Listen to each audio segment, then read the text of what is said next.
ಬೆಂಗಳೂರಲ್ಲಿ ಸಿನಿಮಾ ಕಥೆಯನ್ನ ಮೀರಿಸಿದಂತ ಹತ್ಯೆ ಒಂದು ತನಿಖೆ. ಕೊಲೆ ಕೇಸ್ ಬೆನ್ನತ್ತಿದಾಗ ಮತ್ತೊಂದು ಕೊಲೆ ಬಯಲಾಗಿದೆ. ಒಂದು ಕೊಲೆ ಕೇಸರ ಒಂದು ಹಿಂದೆ ಹೋದಾಗ ಮತ್ತೊಬ್ಬಳ ಹತ್ಯೆ ರಿವೀಲ್ ಆಗಿರುವಂಥದ್ದು. ಸೊ ಹಂತಕರು ನಡೆಸಿದಂತ ಖತರ್ನಾಕ್ ಪ್ಲಾನ್ಗೆ ಪೊಲೀಸರೇ ಶಾಕ್ ಆಗಿದ್ದಾರೆ. ಇದು ಬೆಂಗಳೂರಿನಲ್ಲಿ ಆಗಿರುವಂತಹ ಸಿನಿಮಾ ಕಥೆಯನ್ನು ಕೂಡ ಮೀರಿಸುವಂತ ಹತ್ಯೆ ತನಿಖೆ ಒಂದು. ಯಾಕಂದ್ರೆ ಒಂದು ಕೊಲೆಯ ಹಿಂದೆ ಬಿದ್ದಾಗ ಮತ್ತೊಂದು ಕೊಲೆಯ ರಹಸ್ಯ ಬಯಲಾಗಿದೆ. ಏನಾಗಿದೆ ಇದರ ಬಗ್ಗೆ ಕೂಡ ನಾವು ಹೇಳ್ತಾ ಹೋಗ್ತೀವಿ. ಪ್ರೇಮಲತಾ ಕೊಲೆ ಕೇಸ್ನಲ್ಲಿ ಮತ್ತೊಬ್ಬಳ ಹತ್ಯೆ ರಿವೀಲ್ ಆಗಿರೋದು. ಇದು ಬೆಂಗಳೂರಿನಲ್ಲಿ ಆಗಿರುವಂಥ ಘಟನೆ. ಒಂದು ಕೇಸನ್ನು ಇನ್ವೆಸ್ಟಿಗೇಟ್ ಮಾಡುವಂಥ ಸಂದರ್ಭದಲ್ಲಿ ಮತ್ತೊಂದು ಕೊಲೆಯ ವಿಚಾರ ರಹಸ್ಯ ಅಲ್ಲಿ ಕೊಲೆ ಆಗಿದೆ ಅನ್ನೋದು ಬಯಲಾಗಿರುವಂಥದ್ದು ಇದು. ಸೊ ಫೆಬ್ರವರಿ 5ನೇ ತಾರೀಕು ಮಹಾಲಕ್ಷ್ಮಿ ಲೇಔಟ್ನಲ್ಲಿ ಪ್ರೇಮಲತಾ ಅನ್ನೋರ ಹತ್ಯೆ ಆಗಿತ್ತು. ಸೊ ಅದರ ಒಂದು ಇನ್ವೆಸ್ಟಿಗೇಷನನ್ನು ಪೊಲೀಸರು ನಡೆಸ್ತಾರೆ. ಅಲ್ಲಿ ತನಿಖೆಯನ್ನು ನಡೆಸುವಂಥ ಸಂದರ್ಭದಲ್ಲಿ ಇನ್ನೊಂದು ಕೇಸ್ನ ವಿಚಾರ ಅಲ್ಲಿ ಓಪನ್ ಆಗುತ್ತೆ. ಇನ್ನೊಂದು ಕೊಲೆ ಕೇಸ್ನ ವಿಚಾರ.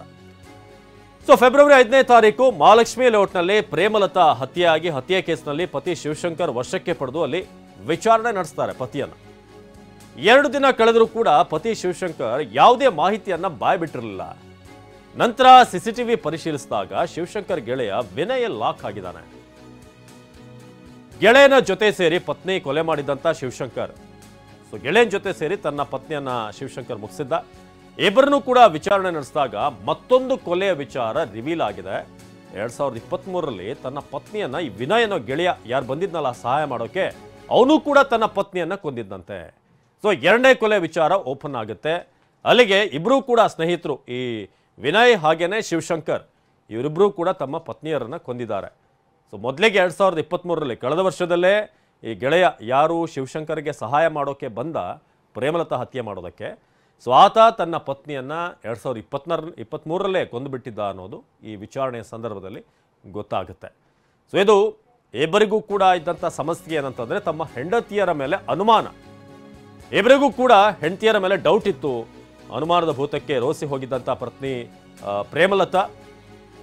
ಬೆಡ್ರೂಮ್ನಲ್ಲಿ ಕೂಡ ಸಿಸಿಟಿವಿಯನ್ನ ಹಾಕಿಸಿದ್ದಂತೆ ಪತಿ ಶಿವಶಂಕರ್. ಸೊ ಪತಿಯ ಅನುಮಾನಕ್ಕೆ ನಿತ್ಯವೂ ಕೂಡ ಗಲಾಟೆ ನಡೀತಾ ಇತ್ತು. ಇದೇ ವಿಷಯಕ್ಕೆ ಗೆಳೆಯನ ಜೊತೆಗೆ ಸೇರಿ ಪತ್ನಿಯನ್ನ ಕೊಂದಿದ್ದ ಶಿವಶಂಕರ್. ಸೊ ಕೊಲೆ ಮಾಡಿ ಆತ್ಮಹತ್ಯೆಯ ಕಥೆಯನ್ನ ಈ ಶಿವಶಂಕರ್ ಕಟ್ಟಿರ್ತಾನೆ. ಆಕೆನೇ ಸುಸೈಡ್ ಮಾಡ್ಕೊಂಡಿದ್ದಾಳೆ ಅನ್ನೋ ರೀತಿಯಾದಂಥ ಒಂದು ಸ್ಟೋರಿಯನ್ನ ಈತ ಕ್ರಿಯೇಟ್ ಮಾಡಿದ್ದ ಅನ್ನೋದು ಪೊಲೀಸರ ತನಿಖೆಯ ಸಂದರ್ಭದಲ್ಲಿ ಗೊತ್ತಾಗುತ್ತೆ.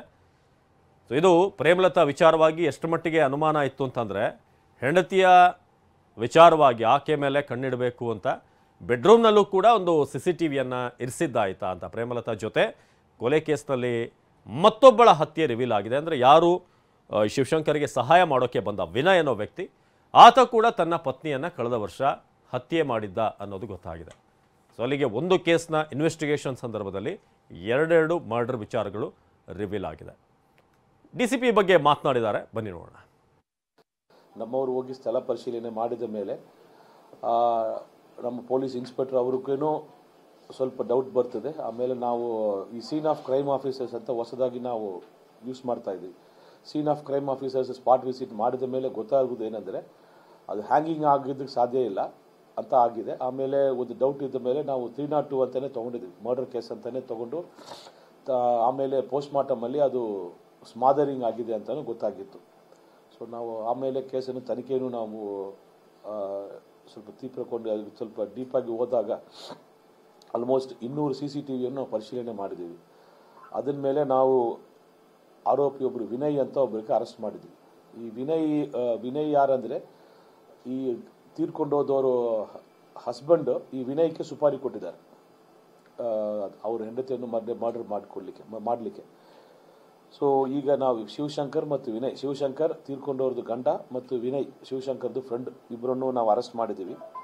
ಈಗ ವಿನಯ್ ಮೇಲೆ ಹುಣಸೆಮಾರ್ನಲ್ಲಿ ಅಲ್ಲಿ ಒಂದು ಅವನ ಹೆಂಡತಿ ಮೇಲೆ ಅವನ ಹೆಂಡತಿಯವರು 2023ಯಲ್ಲಿ ಕೆರೆಯಲ್ಲಿ ಬಿದ್ದಿದ್ದಾರೆ ಅಂತ ಒಂದು ಕೇಸ್ ಆಗಿತ್ತು. ಅದು 304B ಮಾಡಿಕೊಂಡಿದ್ದಾರೆ ತುಮಕೂರು ಪೊಲೀಸ್ನವರು, ತುರುವೇಕೆರೆ ಪೊಲೀಸ್ ಸ್ಟೇಷನಲ್ಲಿ. ಅದು ಆಕಸ್ಮಿಕವಾಗಿ ಆಕ್ಸಿಡೆಂಟಲ್ ಫಾಲ್ ಅಂತ ಅದು ಕೇಸ್ ಆಗಿತ್ತು.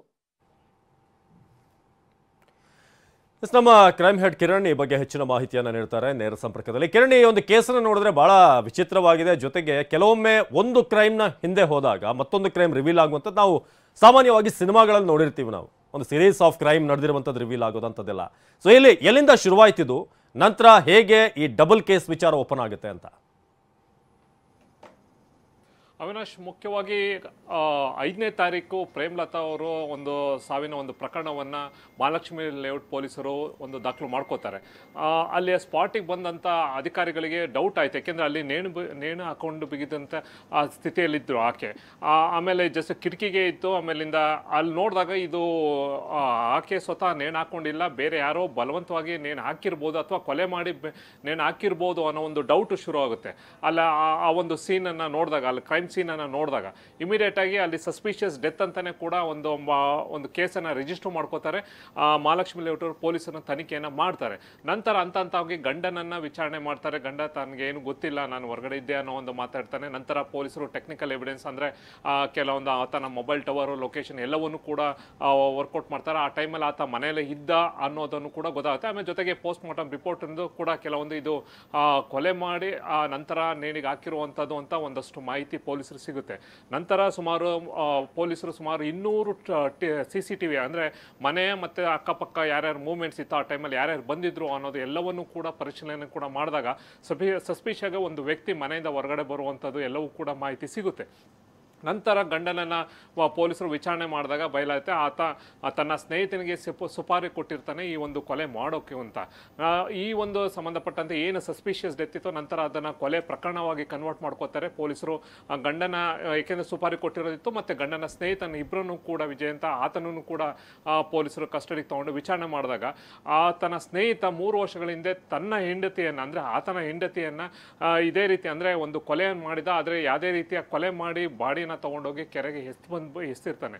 ಅಲ್ಲಿ ಆಕೆ ಅಚಾನಕ್ಕಾಗಿ ಸಾವನ್ನಪ್ಪಿದ್ದಾಳೆ ಅನ್ನೋ ಒಂದು ಕ್ರಿಯೇಟ್ ಆಗಿರುತ್ತೆ. 3 ವರ್ಷದಿಂದ ಈ ಒಂದು ಪ್ರಕರಣ ಕೂಡ ಇಲ್ಲಿ ಬೆಳಕಿಗೆ ಬಂದಿರೋದಿಲ್ಲ.